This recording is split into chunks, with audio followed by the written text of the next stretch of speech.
प्रिय विद्यार्थियों, आज हम लोग आप लोगों के पाठ्यक्रम में जो सिकंदर और कौवा कहानी है उस पर चर्चा करेंगे। इस कहानी के बारे में विस्तार से बातचीत करने से पहले जो इस कहानीकार हैं विजयदान देथा, उनके संबंध में मैं सामान्य जानकारी आप लोगों को देना चाहूँगा। देखिए, विजयदान देथा साहित्यिक मित्रों के बीच बिज्जी के नाम से विख्यात हैं। हिंदी में आने से पहले वे राजस्थानी की प्रख्यात साहित्यकार के रूप में ख्याति अर्जित कर चुके थे। बातारी फुलवारी उनकी प्रसिद्धि का आधार है, जिसमें लोक जीवन की छटा बिखरी हुई मिलती है। देथा ने हिंदी कहानीकार के रूप में ख्याति अर्जित की है। दुविधा और सपन प्रिया उनकी चर्चित कहानी संग्रह हैं। देथा की कहानी कला लोक वार्ता का आनंद देने वाली है। लेखक ने लोक जीवन की सहजता, सादगी और मुहावरे को उभार कर अपनी लेखन कला पर अद्भुत पकड़ सिद्ध की है। ये रचना जो आप लोगों के पाठ्यक्रम में है वो विजयदान देथा की प्रसिद्ध रचनाओं में से एक है।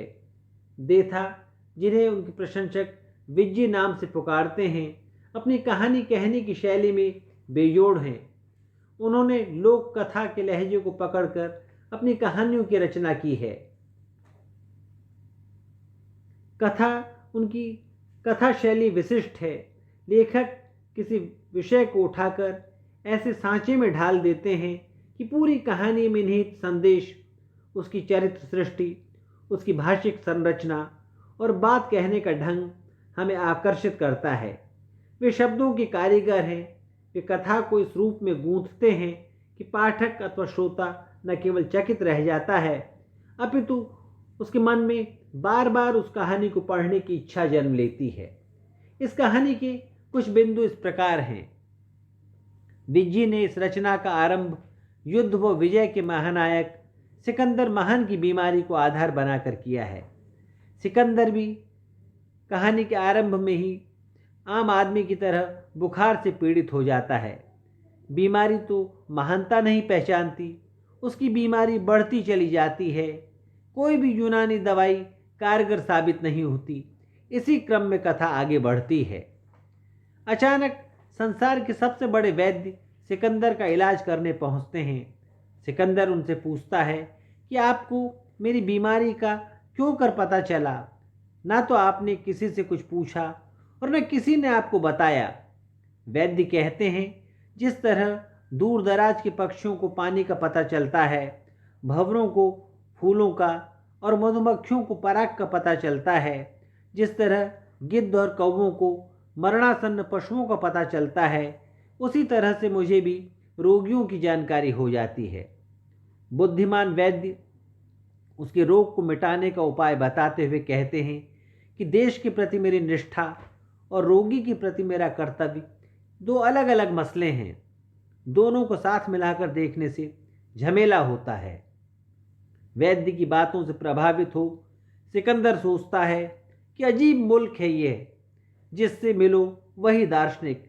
मेरा मन पोरस से संधि कर यहीं बस जाने का कर रहा है।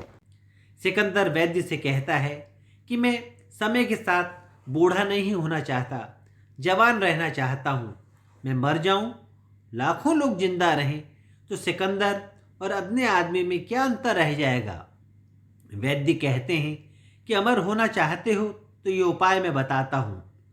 सुमेरु पर्वत के पश्चिम में एक गुफा है, जहाँ झरने का पानी तलैया से मिलता हो। शुक्ल पक्ष की 9वीं को 7 अंजलि पानी तुम पी लेना। सिकंदर उस गुफा में प्रवेश कर गया।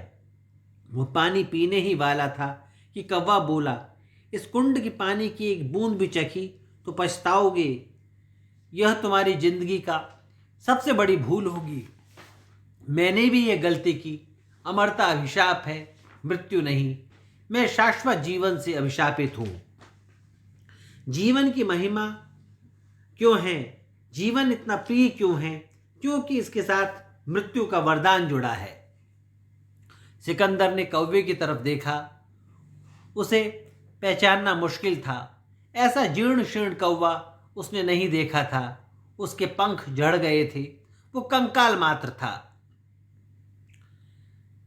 सिकंदर सोचता रहा फिर चुपचाप गुफा से बाहर लौट आया बगैर अमृत पिए। वह समझ चुका था कि मृत्यु विहीन जीवन से बड़ा कोई अभिशाप नहीं है। जीवन के इस गंभीर रहस्य को देथा ने अत्यंत सरल तरीके से समझाया है कि संतुलन में ही जीवन का आनंद है। जो इस मर्म को समझ गया, जिसने उसे आत्मसात कर लिया, वही प्रकृति के रहस्य को समझ जाता है। वो इस रहस्य का ज्ञाता हो जाता है। वही ऋषि है, वही ज्ञानी है, वही व्यक्ति सुख दुख से ऊपर उठ चुका होता है। लोग अमरता की इच्छा रखते हैं, लेकिन यदि अंतहीन जीवन मिल जाए तो फिर मौत मांगते नजर आएंगे। यही इस कहानी का मर्म है। अगले व्याख्यान में हम किसी अन्य कहानी के संबंध में चर्चा करेंगे।